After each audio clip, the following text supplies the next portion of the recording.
자, 125차 최고위원회 회의를 개최합니다.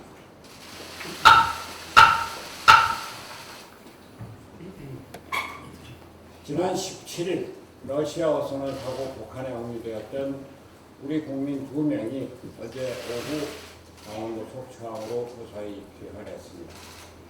바른미래당은 안전하게 돌아오신 여러분을 환영하며 그동안 마음고생을 하셨던 가족 여러분께도 위로의 말씀을 드립니다. 나라가 안팎으로 혼란스러운 요즘입니다. 대통령이 휴가를 취소하고 국무총리도 휴가를 취소하면서 정치권 전반이 휴가에 주춤하고 있는 상황입니다. 외교에서의 혼란과 고립은 대한민국이 제대로 존재하는가를 의심할 지경에 이르기까지 했습니다. 일본이 오는 8월 2일 열리는 가그에서 한국을 수출 절차 간소화 대상, 즉 화이트리스트에서 제외하는 개정안을 처리할 전망이라고 합니다.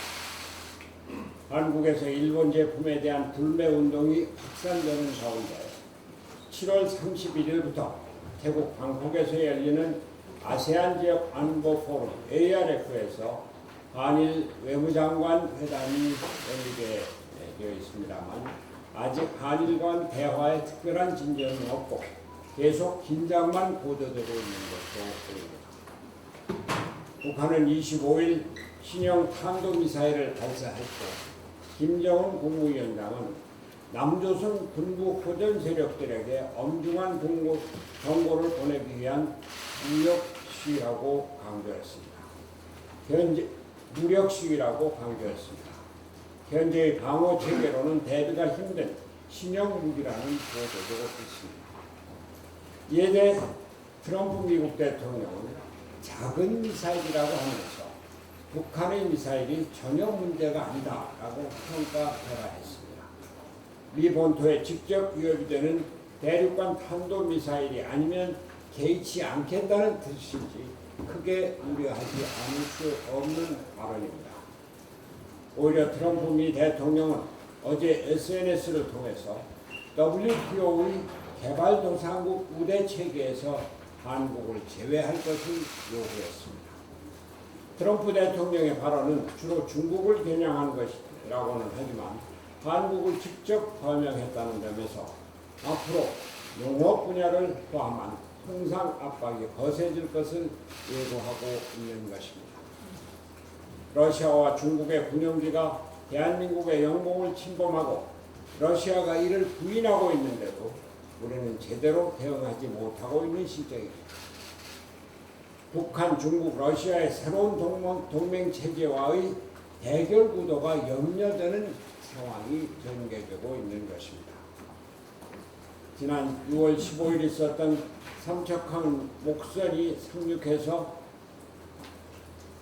세상을 시끄럽게 했는데 그제도 북한군 부업선으로 추정되는 목선이 NLL을 넘어서 남하했다는 소식이 있었고 지난 23일에는 9년 만에 직파 간첩이 검거되기도 해서 우리 국민을 더욱 불안케하고 있습니다.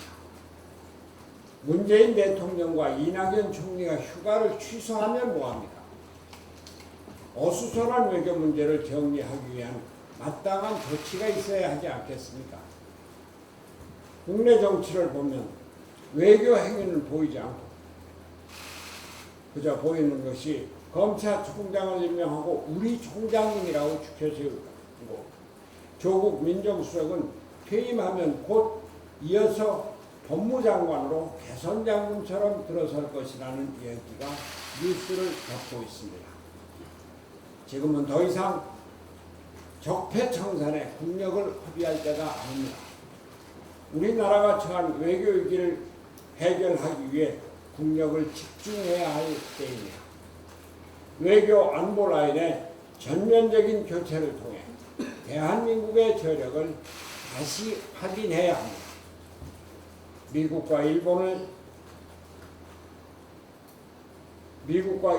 대해서 내용 있는 대화를 할 수 있는 중량급 전문가를 동원해야 합니다. 미국과 일본 등 전통적인 동맹국들과의 관계 개선이 급선무입니다. 원로들을 모셔서 미국과 일본 등 우리나라의 동맹체제를 다시 확인해야 할 때입니다. 코드 인사로는 오늘의 위기를 극복하지 못합니다. 마침 오늘 제가 제안하고 청와대 영수회담에서 합의되었던 범국가적 비상협력기구의 구성을 위해 5당 사무총장이 실무협의를 가질 예정이라고 합니다. 우리 국민에게 희망을 줄 수 있도록 협의가 원활히 진행되어 조속히 기구가 출범할 수 있게 되기를 바랍니다. 국회도 안보 문제와 추경 처리가 합의되어서 일하는 국회 모습을 보여주기를 간곡히 당부합니다. 이상입니다.